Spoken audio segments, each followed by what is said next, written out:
দেখতে দেখতে আরও একটি মাস কেটে গেল।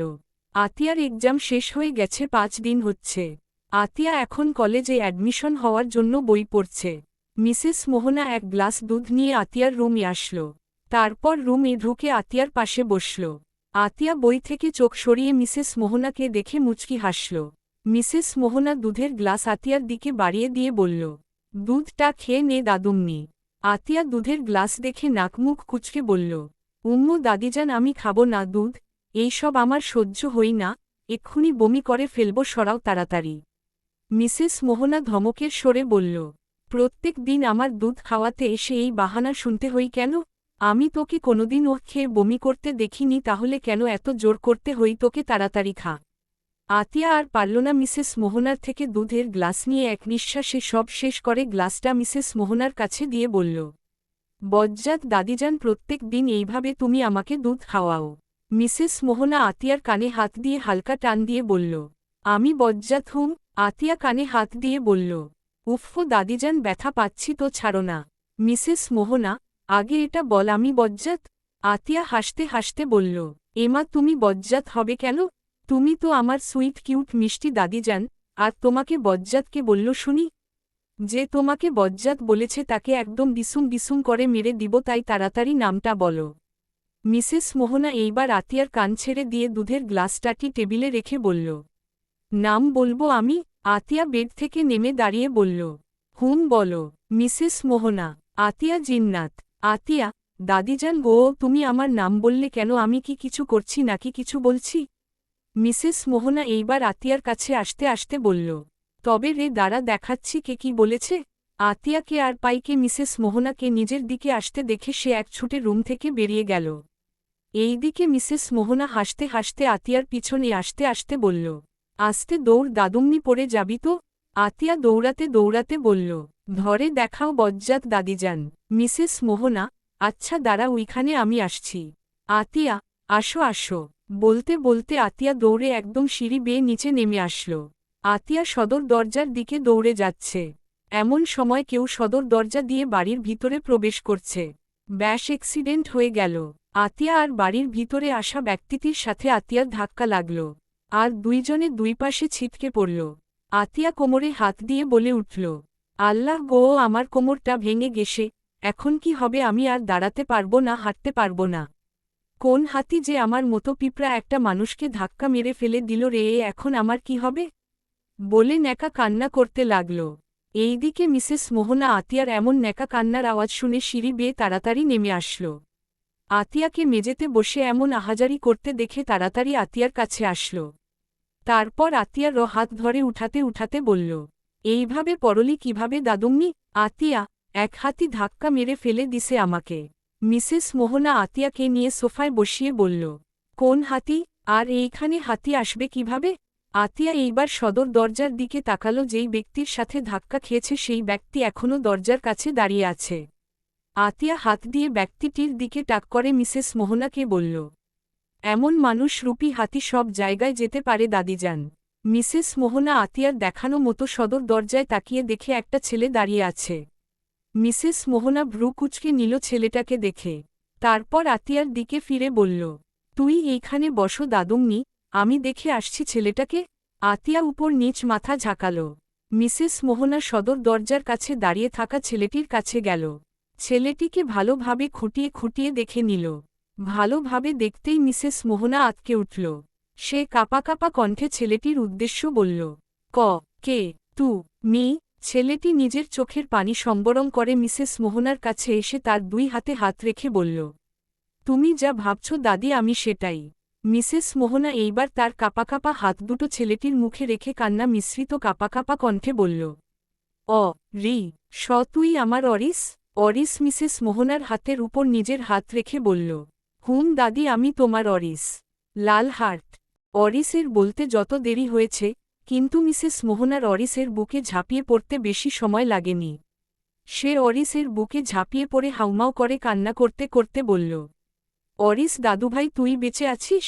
আমরা তো ভাবছিলাম সেই অ্যাক্সিডেন্টে তুই মারা গেছিস। অরিস মিসেস মোহনার মাথায় হাত বুলাতে বুলাতে বলল, হুম দাদি, আমি বেঁচে গিয়েছিলাম, কিন্তু আব্বু আমাকে নিয়ে লন্ডনে চলে গেছিল। তোমাদের সাথে আমি যোগাযোগ করতে পারিনি দাদি, আমি তো খুব ছোট ছিলাম তখন বুঝতে পারিনি আব্বুর প্ল্যান। মিসেস মোহনা অরিসের বুক থেকে উঠে তার মুখের দিকে তাকিয়ে বলল, তোর আব্বু কেমন আছে দাদুভাই? অরিস তাচ্ছিলর সরে বলল, তার কালো টাকার ব্যবসা অভিজাত নিয়ে আলহামদুলিল্লাহ ভালো আছে। তার আমার আর ভাইয়াকে চাই না, এমনকি সে ভাইয়াকে খুন করতে চাই। আমিও চলে আসলাম, এখন আমাকে খুন করতে উঠে পড়ে লাগবে। সে আমাদের ভালোবাসে না দাদি। মিসেস মোহনা কথা ঘুরিয়ে অরিসের হাত ধরে ড্রয়িং রুমে নিয়ে যেতে যেতে বলল, আয় ভিতরে আয়, তোর মুখটা কেমন শুকনো লাগছে, মনে হই কিছু খাসনি এখনো। অরিস, দাদি আমাকে চলে যেতে হবে। মিসেস মোহনা, যাবি তো আমার কাছে থাকবি কয়দিন, তারপর যাবি। তোর ভাই যদি জানে তুই বেঁচে আছিস তাহলে ওর মতো খুশি আর কেউ হবে না। ও এখনও তোকে সেই ছোটবেলার মতো ভালোবাসে। আমি দেখেছি তোর ছোটবেলার ছবি হাতে নিয়ে কত সময় ধরে ওইভাবে তাকিয়ে থাকত, কখনো আবার চোখের কোণে আসা পানি মুছে ফেলত। বলতে বলতে মিসেস মোহনা নিজের চোখের পানি মুছে ফেলল। এইদিকে মিসেস মোহনার কথা শেষ হতেই অরিস বলল, কিন্তু দাদি আমি তো ভাইয়ার চোখে একজন খারাপ মানুষ, ভাইয়া আমাকে সহ্য করতে পারে না। আব্বুর যত খারাপ কাজ সব আমাকে দিয়ে করত, আর সেই সব ভাইয়া নিজের চোখে দেখেছে। ভাইয়ার চোখে আমি আসামি। আমাকে যদি এইখানে দেখে তাহলে আমাকে খুন করতে একটা বারও ভাববে না। অরিসের কথা শুনে মিসেস মোহনার পা সহসা থেমে গেল। সে আর সামনের দিকে এগোতে পারল না। অরিসের দিকে ঘুরে তাকিয়ে বলল, আবরার জানে না তো তুই আমাদের অরিস, আর তুই নিজের ইচ্ছায় তো কিছু করিসনি। আবরার দাদুভাইকে সব খুলে বললে দেখবি তোকে কিছু করবে না। অরিস বলল, না দাদি, আমি বা তুমি ভাইয়াকে কেউ কিছু বলবো না। সময় আসলে আমি নিজে জীবনের বাজি রেখে ভাইয়ার সামনে দাঁড়িয়ে সব বলবো। কিন্তু এখন সেই সময় আসিনি দাদি। মিসেস মোহনা, চলে যাবি এখন? অরিস মিসেস মোহনার দুই হাত ধরে বলল, দাদি, কিন্তু এসে তোমার সাথে দেখা করে যাব। আর তুমি কথা দাও আমি বেঁচে আছি, এটা আর কাউকে বলবে না। মিসেস মোহনা, অরিস এইবার সোফার দিকে তাকাল, যেখানে আতিয়া বসে বসে অরিস আর মিসেস মোহনাকে দেখছে। অরিসকে দেখে মিসেস মোহনার এমন কান্না করার মানে আতিয়া কিছু বুঝল না। অরিসকে নিজের দিকে তাকাতে দেখে আতিয়া ভ্রু কুচকাল। অরিস আতিয়ার ভ্রু কুচকানো দেখে হেসে ফেলল, তারপর বলল, আতিয়া জান্নাত রাইট? আতিয়া অবাক হয়ে মাথা উপর নিচ করে বলল, অরিস, মানুষরূপী হাতি এইবার প্রত্যেক দিন আসবে। কিন্তু পিঁপড়ার মতো মানুষ একটু দেখে শুনে চলাচল কইরেন, নয়তো আবার মানুষরূপী হাতির সাথে ধাক্কা লেগে কোমর ভেঙে যাবে। অরিসের কথা শুনে মিসেস মোহনা হেসে উঠল, কিন্তু আতিয়া কপাল কুঁচকে অরিসের দিকে তাকিয়ে রইল। এর মধ্যে অরিস আতিয়ার দিকে আবারও তাকিয়ে বলল, ভালো থাকেন পিঁপড়ার মতো মানুষ, ভাবি বেঁচে থাকলে এই মানুষরূপী হাতির সাথে আপনার আবার দেখা হবে। এই বলে অরিস মিসেস মোহনার মাথায় হাত বুলিয়ে বলল, দাদি আমি চলে যাচ্ছি, আর আমার কথা কাউকে বলবে না, এমনকি আতিয়া ভাবিকেও বলবে না। মিসেস মোহনা, আচ্ছা, সাবধানে যাবি, আর আমার সাথে দেখা করবি। অরিস, আচ্ছা দাদি, ভালো থেকো, বলে অরিস বাড়ি থেকে বেরিয়ে গেল। অরিস চলে যেতেই আতিয়া মিসেস মোহনার কাছে এসে বলল, দাদিজান এই ছেলেটাকে গো, তুমি ওকে দেখে এইভাবে কান্না করলে কেন? মিসেস মোহনা বলল, ও আমার বান্ধবীর নাতি, অনেক দিন পরে দেখলাম তাই কান্না করে দিছি। আতিয়া, ওহ। মিসেস মোহনা, আর যা তুই পড়তে বসো। আতিয়া, যাচ্ছি। আরিফ, আরিফ, জি ভাই। আবরার, ফ্লাইট কয়টার সময়? আরিফ, জি ভাই, আর 1 ঘন্টা বাকি। আবরার এইবার চেয়ারে হেলান দিয়ে শুয়ে বলল, বউ তাকে কতদিন দেখলাম না। বাড়ি গিয়ে যে বউটার সাথে একটু রোমান্স করব তারও সুযোগ নেই। সারাদিন বাড়ি মানুষ ভর্তি। আরিফ, এক কাজ কর।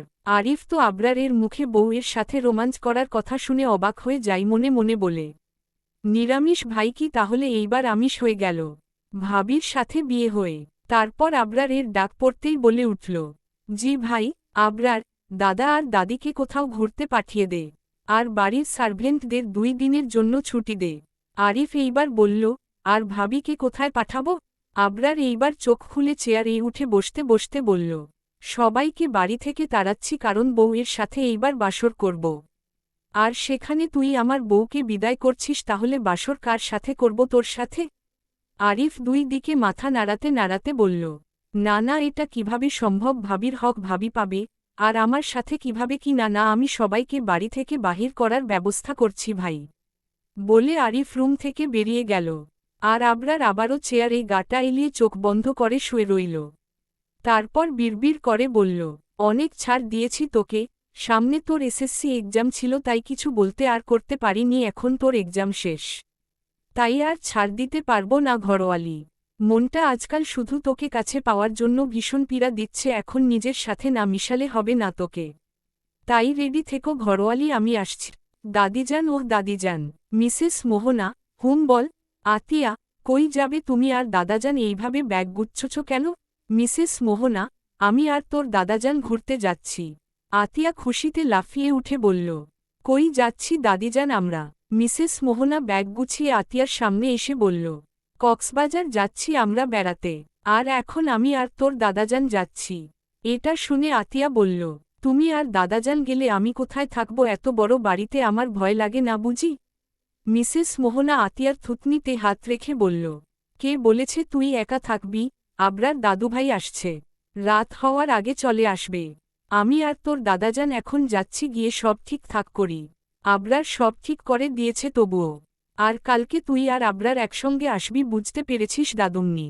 আতিয়ার মুখ এইবার বাংলার পাঁচের মতো করল, মানে ওর এখন নির্জীব মানুষটার সাথে থাকতে হবে, আবার তার সাথে যেতে হবে, এটা কেমন অবিচার তার সাথে। আর এত দিন পরে নির্জীব মানুষ বাড়ি আসছে। দূর, আমি থাকব না ওই নির্জীব মানুষের সাথে। যদি আমাকে মেরে আবারও মাথা ফাটিয়ে দেই তখন। এইসব ভেবে আতিয়া মিসেস মোহনাকে বলল, দাদিজান আমি কেন থাকব, আমিও যাব তোমাদের সাথে, তোমার নাতি কালকে একা চলে যেতে পারবে। মিসেস মোহনা, না দাদুমনি, দাদুভাই 3 মাস পরে বাড়ি আসছে, এখন কেউ যদি বাড়ি না থাকে কেমন একটা হয়ে যায় না? তার মধ্যে বিদেশে কি খেয়েছে কিনা খাইনি তার ঠিক নেই। তাই তুই থাক বাড়ি, কালকে চলে যাবি তাহলে তো হলো। এক রাত থাকতে পারবি না? মিসেস মোহনার এমন কথার পরে আতিয়া আর কিছু বলার ভাষা পেল না, সে থাকতে রাজি হয়ে গেল। মিসেস মোহনা আর মিস্টার নাফিস আতিয়ার থেকে বিদায় নিয়ে কক্সবাজারের উদ্দেশ্য বেরিয়ে পড়ল। আতিয়া আর কি করবে, ড্রয়িং রুমে সোফায় বসে টিভি দেখতে লাগল। সন্ধ্যা সকাল 6:45 বাজে এখন। এমন সময় বাড়ির প্রত্যেকটা সার্ভেন্ট আতিয়ার কাছে গেল। আতিয়া ড্রয়িং রুমে বসেছিল। সবাইকে নিজের সামনে আসতে দেখে আতিয়া তাদের দিকে তাকিয়ে বলল, কিছু বলবেন? একটা সার্ভেন্ট বলল, ছোট আফামনি, বাজার সব শেষ হয়ে গেছে, তার মধ্যে ছোট সাহেব বাসায় আসছে, রান্না করতে হবে, টাটকা সবজি না হলে তো হবে না, তাই বাজারে যেতে হবে। আতিয়া, হা যাও। সার্ভেন্ট, আচ্ছা আফামনি, বলে সার্ভেন্টটি আর একটা সার্ভেন্টকে সাথে করে নিয়ে চলে গেল বাজার করতে। আর একটা সার্ভেন্ট আতিয়ার সামনে এসে বলল, ছোট আফামনি। আতিয়া, জি সার্ভেন্ট। ছোট আফামনি, আমার চাচাতো ভাই রোড অ্যাক্সিডেন্টে মারা গেছে, খবরটা এখন পেলাম, আমি কি যাব ছোট আফামনি? আতিয়া, হ্যাঁ অবশ্যই যাবে, যাবে না কেন? সার্ভেন্ট, আচ্ছা ছোট আফামনি আমি যাচ্ছি। এই বলে সেও আর একটা সার্ভেন্টকে সাথে করে নিয়ে চলে গেল। এখন এই বাড়িতে শুধু একা আতিয়া আছে, আর কেউ নেই। আতিয়া এইবার টিভি অন করল। টিভিতে ইংলিশ মুভির চ্যানেল দিল। সেখানে ইংলিশ মুভি হচ্ছে। আতিয়া গভীর মনোযোগ দিয়ে টিভি দেখছে। কি বলছে কিনা বলছে কি করছে ওরা সব খেয়াল করছে। আতিয়ার টিভি দেখার মধ্যে সদর দরজা খুলে কেউ বাড়ির ভিতরে প্রবেশ করল। আতিয়া টিভি দেখতে এত মন্তজেকে আসলো, দরজা খুলে সেটা দেখতে পেল না। ব্যক্তিটি ড্রয়িং রুমে এসে দেখল আতিয়া সোফার উপর বসে খুব মনোযোগ সহকারে টিভি দেখছে। ব্যক্তিটি আসতে আসতে আতিয়ার কাছে গেল। আতিয়ার পিছনে সোফার গা ঘেঁষে দাঁড়িয়ে রইল। ব্যক্তিটি এইবার আতিয়ার মতো টিভিতে নজর দিল। টিভিতে সেই ইংলিশ মুভি হচ্ছে। ইংলিশ মুভির মধ্যে এইবার এমন একটা সিন আসলো, যে একটা ছেলে আর একটা মেয়ে গভীরভাবে লিপ কিস করছে। এইবার লিপ ছেড়ে দিয়ে যেই জামাকাপড়ে হাত দিয়ে টান দিছে। আতিয়া সাথে সাথে টিভি অফ করে দিয়ে বলল, ছি ছি, লজ্জা করে না এদের, কি ছবি এইসব ওয়াক টিভিতে দেখে এত লজ্জা পাচ্ছ কেন ঘরোয়ালি? আমি তো আজকে ঠিক করেছি তোমাকে সব প্র্যাকটিক্যাল দেখাবো, তখন লজ্জা পেলে লজ্জা ভেঙে নদীতে ফেলে দিয়ে আসব। হুট করে চেনা পরিচিত কণ্ঠ কানে আসতেই আতিয়া সোফার পিছনে তাকিয়ে দেখল আবরার দাঁড়িয়ে আছে। এটা দেখে আতিয়া ভয়ে লাফিয়ে উঠল। বুকে হাত দিয়ে নিঃশ্বাস নিতে লাগল। সে তো দরজা বন্ধ করেছিল, তাহলে আবরার ভিতরে আসলো কিভাবে? এটা আবরার তো নাকি আবরার সেজে ভূত এসেছে? আতিয়াকে এমন করতে দেখে আবরারের হাসি আটকিয়ে রাখা দায় হয়ে পড়েছে। তবুও সে দুষ্টামির স্বরে বলল, কি ঘরোয়ালি এইভাবে লাফালে কেন? দেখ যা লাফালাফির এখন করে না, ওপরে যখন আমি ধরব লাফাতে দেব না বলে দিলাম। আতিয়া এইবার বলল, আপনি সত্যি কি নির্জীব মানুষ নাকি? আতিয়াকে কথা শেষ করতে না দিয়ে আবরার ভ্রু কুঁচকে বলল, নির্জীব মানুষকে? আতিয়া কথা ঘুরিয়ে বলল, না মানে আপনি কি সত্যি মিস্টার আবরার ফাহাদ নাকি ভূত? আবরার, আমি ভূত হব কেন? আতিয়া, আমি তো দরজা লক করে রাখছিলাম, আপনি ভিতরে ঢুকলেন কিভাবে? আবরার, ও আচ্ছা শোনো মেয়ে, আমার কাছে এই বাড়ির প্রত্যেকটা রুমের ডুপ্লিকেট চাবি আছে, এমনকি সদর দরজার, ও বুঝতে পেরেছ? আবরারের এমন কথা শুনে যেন আতিয়া নিজের ভিতর চেপে রাখা নিঃশ্বাসটা এইবার শান্তিভাবে ছাড়ল। আবরার, তো ঘরোয়ালি আমরা কোন টপিকে ছিলাম যেন? আতিয়া, কোন টপিক? আবরার, এসে বলছি আগে গোসল করে আসি।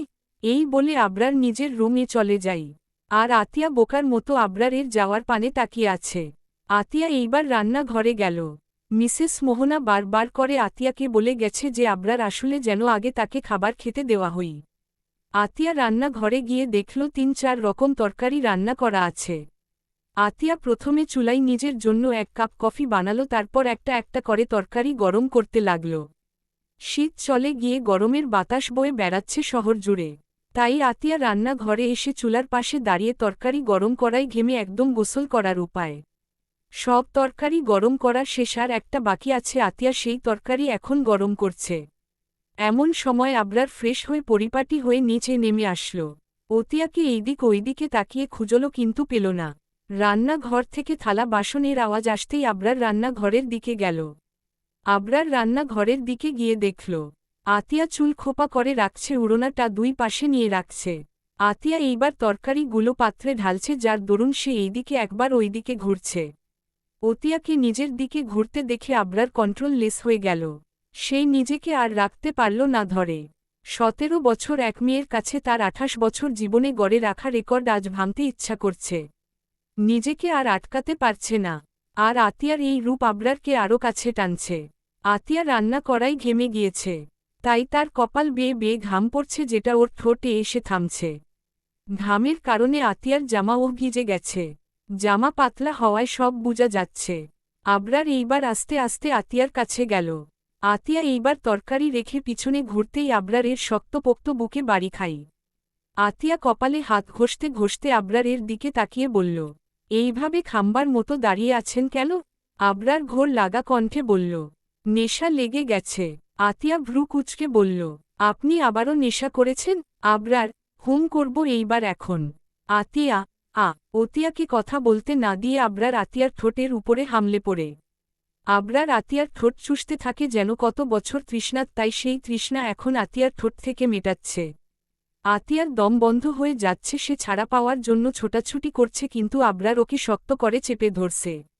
আতিয়া আবরার এর অনেক খাটো হওয়ায় আবরার আতিয়াকে কিস করতে গেলে নিচু হওয়া লাগছে। তাই সে এইবার আতিয়াকে উপরে তুলে নিল, নিজের সমান সমান হাইট করে নিল। তারপর ওইভাবে কিস করতে করতে দেয়ালের কাছে নিয়ে গেল। তারপর আতিয়াকে ওইখানে ছেড়ে দিল। আতিয়া ছাড়া পেতেই জোরে জোরে শ্বাস নিতে লাগল। আবরার জোরে জোরে শ্বাস নিচ্ছে। আবরার এইবার আতিয়ার উড়োনা খুলে ছুঁড়ে ফেলে দিল। তারপর আতিয়ার গলায় মুখ ডোবাল। আতিয়া ছাড়া পাওয়ার জন্য ছোটাছুটি করছে, যার দরুন আবরার এইবার আতিয়ার গলায় জোরে কামড় দিল। কামড়টা এত জোরে ছিল যে আতিয়া একদম চুপ হয়ে গেল, কিছু বলল না। আবরার আতিয়ার গলায় ছোট ছোট কিসে ভরিয়ে দিল। তারপর আতিয়ার মুখেও ছোট ছোট চুমু দিতে লাগল। আতিয়া যেন এইবার লজ্জা লাগছে। ওর আর খারাপ লাগছে না, বরং আবরারের সামনে এইভাবে উন্নাবিহীন লজ্জা লাগছে। আবরার এইবার আতিয়ার জামায় হাত দিতেই আতিয়া বলে উঠল, কি করছেন? আবরার নেশাক্ত কণ্ঠে বলল, বিলিভ মি জান, আমি আর থাকতে পারছি না।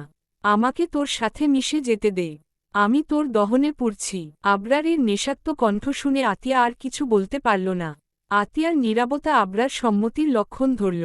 তারপর সে আতিয়ার জামার পিছনে থাকা ফিতা খুলে ফেলল। আতিয়া এইবার কোনো মতে বলল, আমার ভয় করছে। আবরার, প্রথমবার জান তাই ভয় করছে, কিন্তু বিশ্বাস কর তোমকে একদম বেশি ব্যথা দিব না। আতিয়া আর কিছু বলল না। আবরার এইবার আতিয়ার জামা খুলতে নিলেই অতিয়া আবরারের বুকে মুখ গুজে দেই। তারপর বলে, আমার লজ্জা লাগছে। আবরার হাসকি সরে বলল, লজ্জা তজ্জা বাদ দাও ঘরোয়ালি, এখন আমাকে ফোকাস কর। আতিয়া লজ্জায় মরে যাওয়ার অবস্থা, তবুও সে বলল, আপনার তো মেয়েতে অ্যালার্জি তাহলে? আবরার, অ্যালার্জি আছে মেয়েতে, বউতে নেই। আর যদিও অ্যালার্জি থাকে তো সেটা এখন জানলা দিয়ে পালিয়েছে। আতিয়া, নির্লজ্জ মাফিয়া, আমি এইখানে এইসব পারব না কিছু, কখন কোন সময়। আবরার আতিয়াকে নিজের বুক থেকে সরিয়ে মুখের সামনে এনে কানের কাছে ফিসফিস করে বলল, বাসর করার জন্য এটাই পারফেক্ট জায়গা। আমাদের প্রথম বাসর কোথায় হয়েছে এটা স্মরণীয় হিসাবে থাকবে, যেটা তুমি আমি কখনো ভুলতে পারব না। আর চিন্তা করো না, কেউ আসবে না এইখানে। বলে আবরার আতিয়ার ঠোঁটে আবারও হামলে পড়ল। আতিয়াও এইবার আর ছোটাছুটি না করে আবরার এর সাথে রেসপন্স দিতে লাগল। আবরার আতিয়ার রেসপন্স পেয়ে উন্মাদ হয়ে গেল। আবরার এইবার আতিয়ার শরীরের উপর নিজের ভর ছেড়ে দিল। পাড়ি জমালো দুইজনে ভালোবাসার অতল সাগরে। যেই সাগরে ডুব দিলে মরবে না তারা, বেঁচে থাকবে, সুখের মরণ হবে তাদের। রাতের আধার কাটিয়ে নতুন সকালের আলো ধীরে ধীরে জানলার ফাঁক গলে রুমের ভিতরে প্রবেশ করল। সোনালি রোদের স্পর্শে রুমের নিস্তব্ধতা ভেঙে যেন নতুন দিনের সূচনা হল। দূরে কোথাও পাখির কিচিরমিচির, হালকা বাতাসে দুলতে থাকা পর্দা, সব মিলিয়ে এক প্রশান্তিময় সকাল। এই নতুন ভোর শুধু দিনের নয়, যেন এক নতুন সম্পর্কের সূচনা। সূর্যের এই রোদ আতিয়ার মুখে পড়তেই সে পিটপিট করে চোখ খুলে তাকাল। চোখ খুলেও যেন তাকাতে পারছে না, মাথাটা ঝিম ধরে আছে। তাই সে আবারও চোখ বন্ধ করে নিল। আতিয়া এইবার রোদ থেকে বাঁচতে একটু কাত হল, সাথে সাথে সমস্ত শরীর ব্যথায় কুঁকড়ে উঠল। আতিয়া ব্যথা সহ্য করতে চোখ মুখ খিচে বন্ধ করে নিল। ওয়াশরুম থেকে পানির শব্দ শোনা যাচ্ছে। হয়তো আবরার আছে তাই আতিয়া বেশি মাথা ঘামাল না। সে চুপচাপ কম্বল গায়ে দিয়ে শুয়ে রইল। কিছু সময় পর আবরার একটা টাওয়াল পরে ওয়াশরুম থেকে বেরিয়ে আসল। ওয়াশরুমের দরজা খোলার আওয়াজ হতেই আতিয়া সেই দিকে তাকাল। তাকিয়ে দেখল আবরার সদ্য গোসল করে আসছে। মাথার চুল বেয়ে চুয়ে চুয়ে পানি পড়ছে। আর একটা টাওয়াল পরে আছে মাত্র, গায়ে কিছু দেওয়া নেই। এটা দেখে আতিয়া লজ্জায় কম্বলের ভিতরে মুখ লুকাল। আতিয়াকে এইভাবে মুখ লুকাতে দেখে আবরার আতিয়ার কাছে এসে বলল, এইভাবে মুখ লুকাচ্ছ কেন? আতিয়া কম্বলের ভিতরে থেকে জবাব নিল, নির্লজ্জ মাফিয়া, জামা পরুন তাড়াতাড়ি। আবরার ভ্রু কুঁচকে বলল, কেন? তারপর আবারও দুষ্টু হেসে বলল, লজ্জা লাগছে নাকি ঘরোয়ালি? কালকে তো সব লজ্জা ভেঙে দিলাম, তাও এখনও লজ্জা কমেনি। সমস্যা নেই, আমি লজ্জা ভাঙার জন্য এখনও রেডি আছে। তুমি বললে এক্ষুনি ভাঙতে পারি, আই ডোন্ট মাইন্ড। আবরার এর কথা শুনে আতিয়ার কাল রাতের কথা মনে পড়ে গেল। তার এখন কান থেকে গরম ধোয়া বেরোচ্ছে। ঈশ্বর, নির্লজ্জ নির্জীব মানুষ আমাকে লজ্জা দেওয়ার জন্য মনে হই উঠে পড়ে লেগেছেন। আতিয়াকে কোন কথা বলতে না দেখে আবরার আবারও বলল, কি ঘরোয়ালি, আমি কি লজ্জার লোডশেডিং করব? আতিয়া কম্বলের থেকে বেরিয়ে দুই পাশে মাথা নাড়াতে নাড়াতে বলল, না না, লাগবে না। আবরার, ও আচ্ছা তাই নাকি? আতিয়া উপর নিচ মাথা ঝাঁকিয়ে বলল, হুম। আবরার দুষ্টামি কণ্ঠে বলল, ঘরোয়ালি, তোমার এই রূপ দেখে তো আমি আবারও কন্ট্রোল হারা হয়ে যাচ্ছি, এইবার কি হবে? আতিয়া এইবার নিজের দিকে তাকালো, আর তাকিয়ে অবাক হয়ে গেল। কারণ আতিয়ার গায়ে আবরারের সাদা শার্ট, তাও শার্টের উপরের দুইটা বোতাম খোলা। এটা দেখে আতিয়া তাড়াতাড়ি নিজের গায়ে কম্বল টেনে নিল। আতিয়ার এমন কাজে আবরার হেসে ফেলল। আতিয়া আবরারের হাসির দিকে তাকিয়ে রইল মুগ্ধ নয়নে। আবরার এইবার ফার্স্ট এইড বক্স থেকে দুইটা ওষুধ এনে আতিয়ার সামনে ধরল, তারপর এক গ্লাস পানি আতিয়ার কাছে দিয়ে বলল, ওষুধ দুটো খেয়ে নাও। আতিয়া ওষুধ দুটোর দিকে তাকিয়ে বলল, কিসের ওষুধ? আবরার, একটা পেইন কিলারের ওষুধ। আর তোমার এখনও বাচ্চা কনসিভ করার বয়স হয়নি, তাই এটা সেফটির জন্য খেতে হবে। আবরার এর কথার মানে আতিয়া বুঝে গেল, তাই সে বলল, না, আমি এই ওষুধ খাবো না। আর আমার বয়স 17+, তাহলে কি আমি এখনও ছোট নাকি? আবরার মেকি রাগ নিয়ে বলল, বেশি পোকর পোকর না করে ওষুধ খাও, আর যদি না খাও তাহলে থাপ্পড় মেরে মেরে খাওয়াবো, নাও তাড়াতাড়ি খাও। আতিয়া ঠোঁট উল্টিয়ে আবরার এর হাত থেকে ওষুধটা নিল। তারপর সেটা মুখের ভিতরে ফেলল। আবরার এর হাত থেকে পানি নিয়ে নিল। এর মধ্যে আবরার এর ফোনে কল আসলো। আবরারটি টেবিল থেকে নিজের ফোনটা উঠাল। তারপর কথা বলার জন্য বেলকুনিতে চলে গেল। এর মধ্যে আতিয়া তাড়াতাড়ি মুখ থেকে সেফটির জন্য যেই ওষুধটা সেটা বাহির করে নিল, তারপর সেটা বালিশের নিচে রেখে দিল। আর পেইন কিলারটা খেয়ে নিল। আবরার কথা শেষ করে রুম এসে দেখে আতিয়া গ্লাস হাতে বসে আছে। আবরার আতিয়ার কাছে গিয়ে গ্লাসটা নিয়ে বলল, গুড গার্ল, এরপর থেকে তেরামি না করে খেয়ে নেবে ওকে। আতিয়া শুধু ওপর নিচ মাথা ঝুঁকাল। আবরার এইবার কভার্ট থেকে ফর্মাল ড্রেস বার করল। তারপর ওয়াশরুমে চলে গেল। আতিয়া এখনও চুপচাপ বসে আছে বেডে। আবরার ড্রেস পরে ওয়াশরুম থেকে বেরিয়ে আসল। তারপর ড্রেসিং টেবিলে এর সামনে গিয়ে চুল সেট আপ করতে লাগল। নিজেকে পরিপাটি করে সাজিয়ে আতিয়ার দিকে ফিরল, যে এতটা সময় আবরারের সাজগোজ দেখে যাচ্ছিল। আবরার আতিয়ার কাছে এসে বলল, আমি জানি আমি হ্যান্ডসাম কিউট বয়, তাই বলে এইভাবে চোখ দিয়ে গিলে খাবে মেয়ে, এটা ঠিক না। আবরারের কথাতে আতিয়া থতমত খেয়ে গেল। সে তাড়াতাড়ি চোখ নামিয়ে নিল। যা দেখে আবরার হালকা হাসল। তারপর আতিয়ার উদ্দেশ্য বলল, আমি অফিস যাচ্ছি, দুপুরের আগে চলে আসব, তুমি রেডি হয়ে থেকো। কারণ আমি অফিস থেকে এসে তোমাকে নিয়ে সোজা কক্সবাজার দাদা দাদির কাছে যাব। কক্সবাজারে যাওয়ার নাম শুনে আতিয়া খুশি মনে বলল, আমরা সত্যি যাব? আবরার, হুম। আর এখন উঠার দরকার নেই, শুয়ে থাকো, পেইন কিলার খেয়েছ তো ব্যথা ভালো হয়ে যাবে আস্তে আস্তে।